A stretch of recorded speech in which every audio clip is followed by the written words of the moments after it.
السلام علیکم، میرے چینل میں خوش آمدید۔ میرے چینل کو سبسکرائب کریں تاکہ میری ہر نئی آنے والی ویڈیو آپ تک پہنچ جائے۔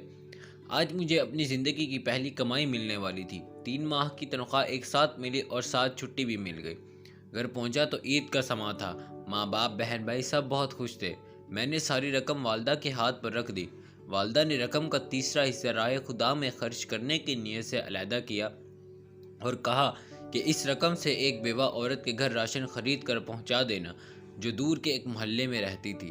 میں اسی وقت گیا اور راشن خرید کر لایا۔ گھر میں میرے لیے پرتکلف طعام کا انتظام کیا گیا تھا۔ بہن بھائیوں کے ساتھ مل کر لذیذ کھانوں کے مزے اڑائے اور سفر کی تھکاوٹ دور کرنے کی غرض سے رضائی میں گھس گیا۔ آنکھیں نیند سے بوجھل ہو رہی تھیں کہ اچانک اس بیوہ عورت اس کے یتیم بچوں کا خیال آیا۔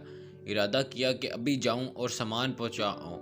طبیعت میں سستی تھی، سوچا کل پہنچا دوں گا، لیکن بعد میں خیال آیا میں تو پرتکلف کھانے کا مزہ لے چکا، کہیں وہ بچے بھوکے نہ ہوں۔ اسی وقت لحاف سے نکلا، ایک چادر اوڑھی، تھیلا کاندھے پر رکھا اور اس کے گھر کی طرف نکل پڑا۔ سردی تھی، دھند بھی زیادہ تھی اور بھاری تھیلا اٹھانے میں کچھ دقت ہو رہی تھی۔ ایک دور محلے میں اس عورت کا گھر تھا۔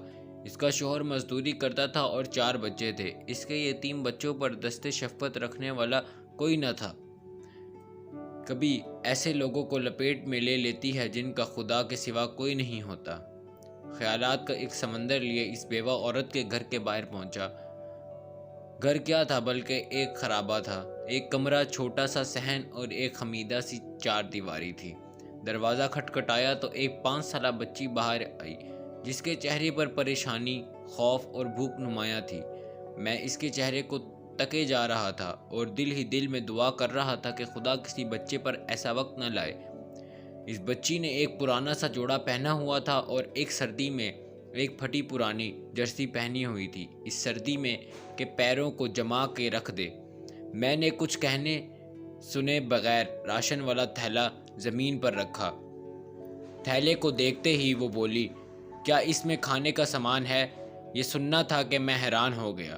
ایک بار پھر اس نے یہی سوال دہرایا۔ میں نے مثبت انداز میں سر ہلایا۔ وہ بچی خوشی سے ماں کی طرف بھاگی اور یہ کہی جا رہی تھی، امی فرشتہ آ گیا، امی فرشتہ آ گیا، امی فرشتہ آ گیا۔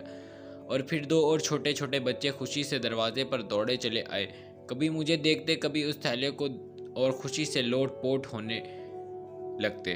میری آنکھوں سے آنسو رواں ہو گئے، ہونٹ کپ کپا رہے تھے اور جسم میں ایک سرد لہر سی دوڑ رہی تھی۔ خدایا، یہ کیا ماجرا ہے؟ کیوں یہ بچے مجھ گناہگار کو فرشتہ سمجھ بیٹھے ہیں؟ انہی سوچوں میں غلطان تھا کہ ایک خاتون جو ان کی ماں تھی دروازے پر آئی اور دروازے کی اوٹ میں کھڑی ہو کر کہنے لگی، میرے بچے 2 دن سے بھوکے تھے۔ غیرت گوارا نہیں کرتی تھی کہ کسی کے آگے ہاتھ پھیلاؤں۔ میرے مرحوم شوہر بھی محنت مزدوری کرتے تھے مگر کبھی کسی کے آگے ہاتھ نہ پھیلایا تھا۔ ان کے چلے جانے کے بعد ان کی دیکھ بھال کرنے والا کوئی نہیں۔ رشتہ داروں نے ہاتھ کھینچ لیے ہیں اور محلے والے بھی مدد نہیں کرتے، مگر کبھی کبھی آپ جیسے نیک دل لوگ مدد کر دیتے ہیں۔ میں 2 دن سے بچوں کو یہ کہہ کر بہلا رہی تھی کہ ایک فرشتہ آئے گا اور ہمارے لیے کھانا لے آئے گا، اس لیے یہ آپ کو فرشتہ سمجھ بیٹھے ہیں۔ اس عورت نے خدا کے حضور شکرانے کے چند کلمات ادا کیے، مجھے دعائیں دی اور شکریہ ادا کیا۔ میں وہاں سے واپس ہو لیا۔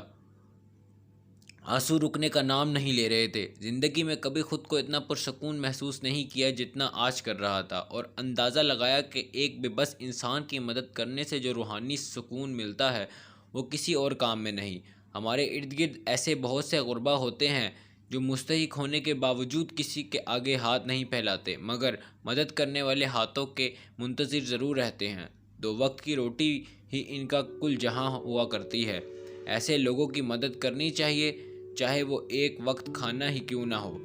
یہ تھی ہماری آج کی سٹوری۔ امید ہے آپ کو پسند آئی ہوگی۔ مزید لائک کریں، سبسکرائب کریں۔ شکریہ۔